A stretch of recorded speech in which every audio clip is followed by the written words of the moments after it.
Olá pessoal, tudo bem com vocês? Professor Felipe aqui. Nesse vídeo, nós vamos aprender a tratar a desordem posicional durante o refinamento de uma estrutura cristalina medida através da difração de raio-x por monocristais. Devo lembrar que parte majoritária desse refinamento irá ocorrer a partir da edição do arquivo texto com extensão .ins. Dessa forma, você poderá executar este tratamento usando qualquer programa de interface gráfica disponível, tal como o InGX ou o Alex2. Em outros vídeos, nós mostramos o tratamento da desordem substitucional, que é a desordem que ocorre habitualmente em minerais. Agora, nós iremos focar na desordem posicional. Desordem essa que ocorre quando o mesmo átomo ou grupo de átomos ocupam diferentes posições em diferentes células unitárias. Nós devemos lembrar que a estrutura que refinamos nada mais é do que a medida de todos os átomos em todas as células unitárias. Sendo assim, quando o mesmo átomo ou grupo de átomos ocupa diferentes posições em diferentes células unitárias, o resultado da medida de todas as células unitárias mostrará este mesmo átomo ou grupo de átomos em mais de uma posição. Caso a desordem não seja devidamente tratada, o elipsoide de vibração térmica que será gerado pelo refinamento tentará abranger uma grande área, imaginando que o átomo não ocupa duas posições, mas sim tem uma grande vibração térmica.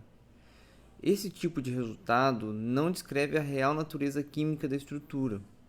Assim, quando tratamos a desordem, nós dizemos que um mesmo átomo ocupa duas posições diferentes, sendo que a ocupação de uma posição é sempre complementar à outra.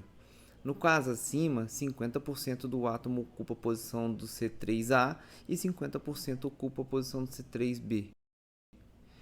No refinamento que usaremos como exemplo, nós trataremos o refinamento do grupo CF3, no qual temos dois carbonos ligados entre si e três flúors ligados ao carbono da ponta. A desordem posicional nesse tipo de grupo funcional ocorre com muita frequência, pois a ligação entre os dois carbonos tem grande liberdade rotacional, fazendo com que os átomos de flúor na ponta ocupem diferentes posições em diferentes células unitárias, resultando em uma estrutura final que se parece muito com um guarda-chuva. Neste caso, teremos dois grupos desordenados com três átomos cada, no qual cada conjunto é complementar ao outro, somando-se 100%. Por exemplo, um conjunto de três átomos pode ocupar 70% de uma posição e o outro conjunto com outros três átomos ocupar 30%. Entenderam? Vamos fazer o refinamento na prática então. Bom, pessoal, tal como eu havia falado para vocês, nós vamos tratar de uma desordem em um grupo que a gente chama de CF3, ou seja, um carbono ligado a três flúors, tá? Aqui a gente tem a estrutura do composto onde a gente vai refinar essa desordem, tá? A estrutura em si do composto não importa muito, o que importa é que a gente vai refinar a desordem de três flúors que estão ligados, tanto no carbono C11 quanto no carbono C22, tá? Eu ainda não nomeei eles, porque eu vou mostrar para vocês passo a passo como é que se identifica essa desordem, tá? Uma das formas, né, de se identificar essa desordem, tá? Então eu vou marcar aqui no InGX para mostrar os QPICs, tá? Lembrando, eu vou usar o InGX, mas vocês podem usar qualquer programa de interface gráfica, porque o modo em que eu vou ensinar vocês a fazerem essa correção de desordem, né, da desordem, ela vai ser a partir do arquivo texto, do arquivo .ins, e essa correção pode ser feita em qualquer programa, já que a edição é direta no arquivo texto, tá certo? Então vamos lá. Já que esses três flúors estão ligados ao carbono C11 e o carbono C12, a gente consegue ver que tanto no carbono C22, tanto no carbono C22 quanto no carbono 11 existem três QPICs de alta intensidade ligados a ele. O que diz aqui pra gente que existe, né, existe algo que está ligado a esses carbonos e que a gente ainda não identificou, tá? Então eu vou fazer a nomeação aqui. Para isso eu vou selecionar os três flúors que vão ficar nesse carbono e os outros três flúors que vão ficar nesse outro carbono, tá? Botão direito, No IGX eu posso nomear todo mundo de uma vezada só, tá? Vou colocar como F10 e ele vai nomear um por um até o fim, beleza? Vou desmarcar os keypicks e você vai ver aqui no C11 e no C22 nomeado de F10 até o F15, tá? F10, F11, F12, F13, F14 e F15, tá? Vou salvar, vou fechar e vou refinar, e vocês vão ver onde fica o refinamento com esses fluos até o momento. Aqui eu tenho um R agora com os fluos, né, igual a 11 e um S igual a 1.15, tá? A gente está vendo que o R não está muito baixo, ou seja, a gente tem que conseguir abaixar mais esse R para próximo de 5, e o S tem que ficar um pouco mais próximo de 1, tá? Então pode ser que há algum problema. O primeiro problema a se pensar é que provavelmente eu ainda não coloquei esses átomos em anisotrópico, tá? Então eu tenho que ir lá fazer isso. Fechei aqui, vou abrir o compassinho que me facilita mais e vou colocar esses átomos em anisotrópico, tá? Lembrando, para fazer isso, tá? É o F10, F11, F12, F13, F14, F15. Para fazer isso, basta escrever o comando anis, tá? No arquivo .ins. Vou mostrar para vocês como é que se faz, tá? Vou fechar aqui, vou abrir o arquivo .ins, vou arrumar um espaço aqui em algum pedaço aqui da linha e vou escrever anis em letras maiúsculas, né? Anis F10, F10 espaço, F11 espaço, F12 espaço, F13 espaço, F14 espaço, F15. Fechou os 6 fluos que eu adicionei. Vou salvar, vou fechar e vou refinar, e a gente vai ver o efeito do anisotrópico nesses 3 átomos que eu adicionei, nesses 3 átomos, 6 átomos que eu adicionei.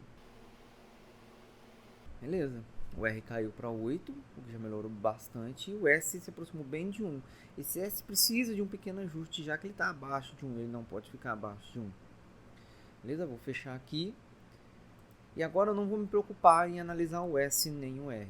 Eu vou me preocupar em analisar o elipsoide daqueles 6 fluos que eu nomeei, para ver se eles estão muito diferentes dos outros e se tem alguma indicação de deslocamento deles, tá? Então eu vou vir aqui no Mercury, posso abrir aqui pelo IGX ou posso abrir diretamente pelo programa baixado, tá?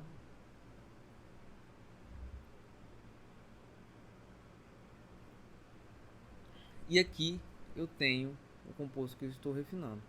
Vou procurar os átomos que eu estou refinando. Achei eles aqui. Vou tirar os nomes e vou tentar selecionar somente eles. Bom, girei aqui a molécula e destaquei o nome somente dos átomos que eu estou trabalhando. Vou dar um zoom para chegar mais perto. O que vocês vão ver? Quando a gente for comparar, a gente está aqui mostrando em elipsoides, tá? No Mercury. E a gente vai comparar, por exemplo, o elipsoide dos carbonos que estão ao lado do flúor, do metal e do oxigênio, e vamos comparar com o elipsoide do flúor. Olha como esses 6 fluos que eu nomeei agora estão muito maiores, tem elipsoides muito maiores e mais deslocados, tá?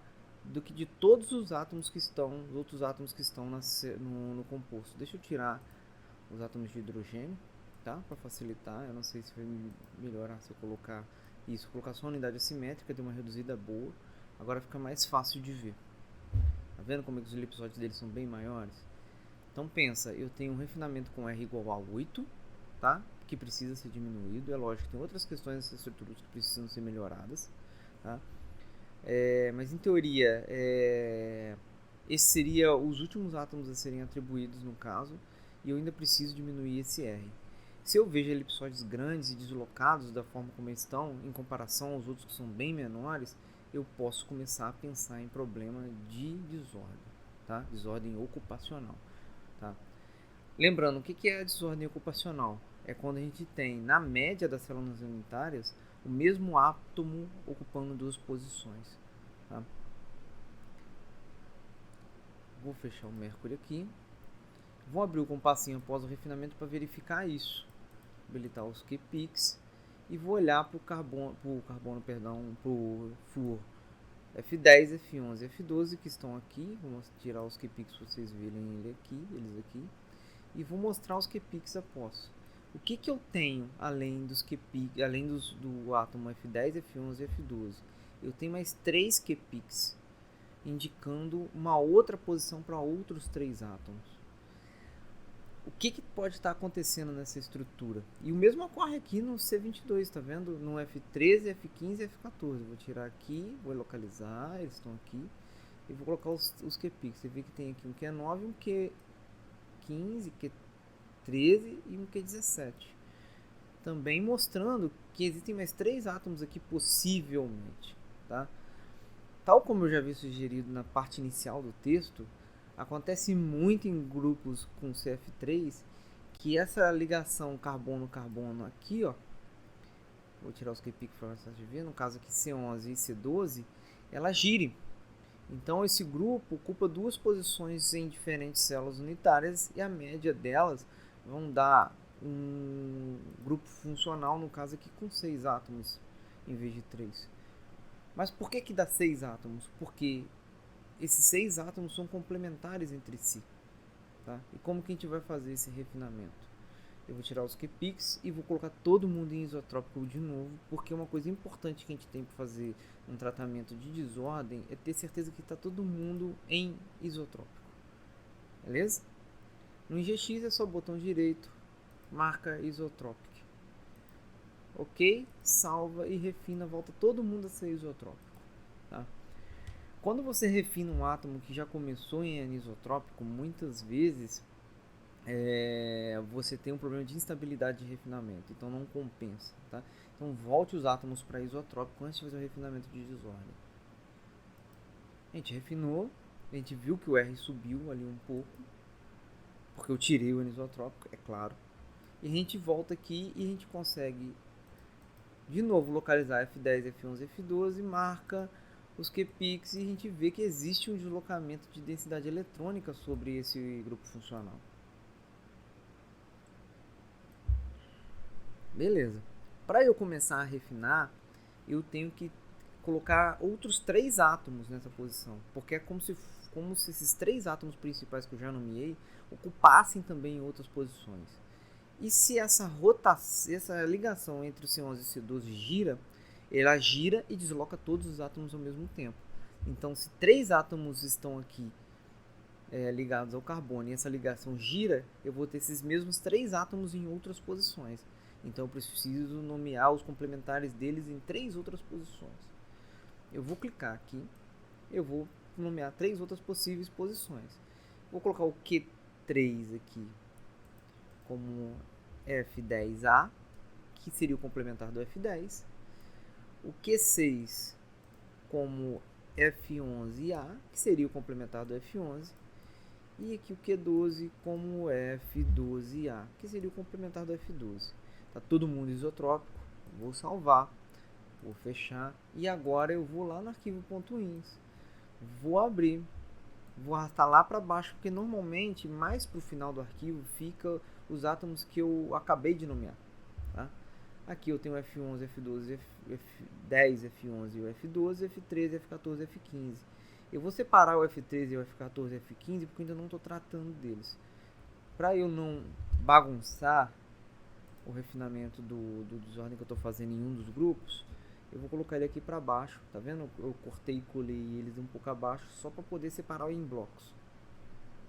E como é que eu começo esse refinamento? Depois que eu localizei os átomos que eu estou tratando a desordem e os complementares a eles, eu começo a separar eles em blocos. Como eu escrevo aqui, parte 1 sobre eles.